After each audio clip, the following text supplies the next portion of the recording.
Assalamualaikum warahmatullahi wabarakatuh. Perkenalkan, nama saya Ilmu Yasar, NIM 3022501 dari program studi ilmu hadis, akan menyelesaikan tugas sejarah perkembangan Islam.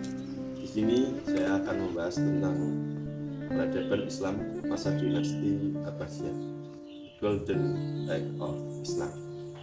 Bayangkan suatu kota di dunia di mana semua ilmuwan, filsuf, doktor, dan astronom berkumpul di suatu tempat, di mana buku lebih mahal dari emas, di mana lampu tetap menyala sampai tengah malam, karena orang-orang bergadang bukan main HP, tapi membaca. Kota itu namanya Baghdad, dan masanya disebut zaman keemasan Islam. Ini kisah dinasti Abbasiyah 500 tahun yang mengubah dunia. Lahirnya kekuasaan baru. Tahun 750 Masehi, dinasti Umayyah runtuh. Keluarga baru naik, yaitu Bani Abbasiyah. Mereka keturunan paman Nabi Al-Abbas. Khalifah dipindah dari Damaskus ke kota baru, Baghdad. Didirikan tahun 762 oleh Khalifah Al-Mansur. Bentuknya lingkaran sempurna, maka dijuluki kota bundar. Di tengahnya ada istana khalifah dan masjid. Tapi puncaknya bukan di sini. Puncaknya datang 100 tahun kemudian saat dua khalifah legendaris memimpin, Harun al-Rasyid dan putranya Al-Ma'mun. Baghdad pusat dunia. Di masa Harun al-Rasyid, Baghdad jadi kota terbesar di dunia. Penduduknya lebih dari 1 juta orang.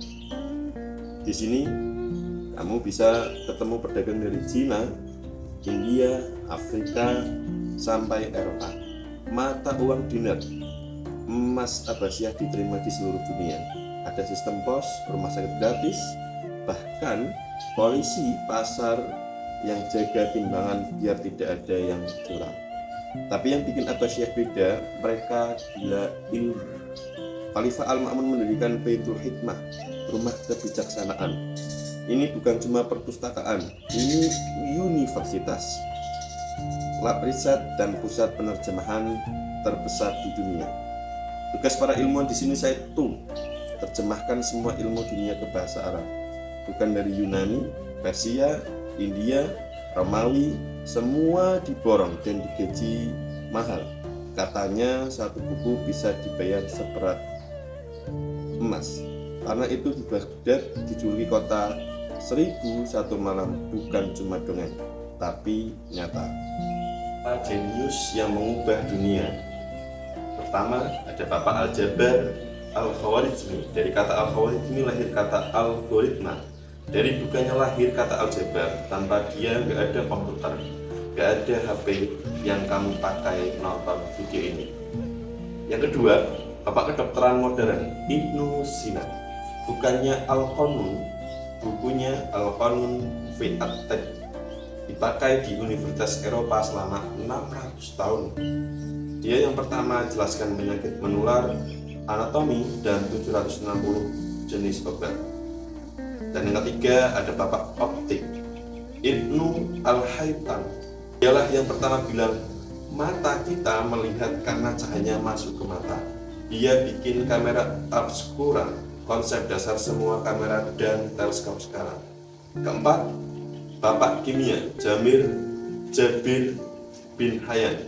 Dia yang nemuin proses penyulingan, kristalisasi, dan oksidasi.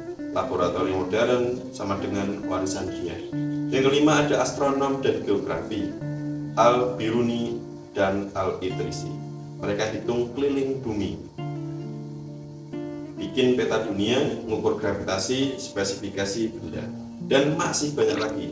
Al-Farabi di bidang filsafat, Al-Razi di kedokteran, Bani Musa bersaudara di bidang robotika. Intinya selama 500 tahun 70% ilmu pengetahuan dunia ditulis dalam bahasa Arab. Kenapa bisa sehebat itu? Pertama, Islam memerintahkan menuntut ilmu hadisnya, yaitu tuntutlah ilmu sampai ke negeri Cina, benar-benar diamalkan. Kedua, kebijakan terbuka. Khalifah memperkerjakan ilmuwan muslim, Kristen, Yahudi, Hindu, gak pandang agama, yang penting jenius. Ketiga, dana besar untuk riset. Baitul Hikmah digaji negara, ilmuwan gak perlu mikir cari makan. Dan keempat, jaringan dagang, karena dagang sampai ke seluruh dunia, ilmu juga ikut nyebar. Ini bukan kebetulan, ini sistem. Semua kejayaan ada akhirnya. Tahun 1258 Baghdad diserang pasukan Mongol, pimpinan Hulagu Khan. Istana dibakar, Baitul Hikmah diruntuhkan, buku-buku dibuang ke sungai Tigris sampai airnya jadi hitam karena tinta. Dinasti Abbasiyah runtuh, tapi ilmunya tidak. Para ilmuwan yang selamat kabur ke Cordoba, Kairo, Samarkand, dan lain sebagainya. Buku-buku mereka diterjemahkan ke Latin, dan 300 tahun kemudian ilmu itu jadi bahan bakar Renaissance di Eropa. Jadi kalau hari ini kita punya matematika, kedokteran, astronomi, kita berhutang budi pada Baghdad. Hasan Abbasiyah membuktikan satu hal: saat umat muslim memadukan iman, ilmu, dan toleransi, peradaban bisa menjadi mercusuar dunia. Pertanyaannya sekarang, siapa generasi Al-Khawarizmi berikutnya? Siapa yang akan menyalakan lagi Baitul Hikmah di zaman kita? Karena sejarah bukan untuk dihafal, sejarah untuk diulang tapi dengan versi yang lebih baik. Saya Zailul Muyasa, NIM 302250111, Prodi Ilmu Hadis, dan sampai jumpa di video sejarah berikutnya.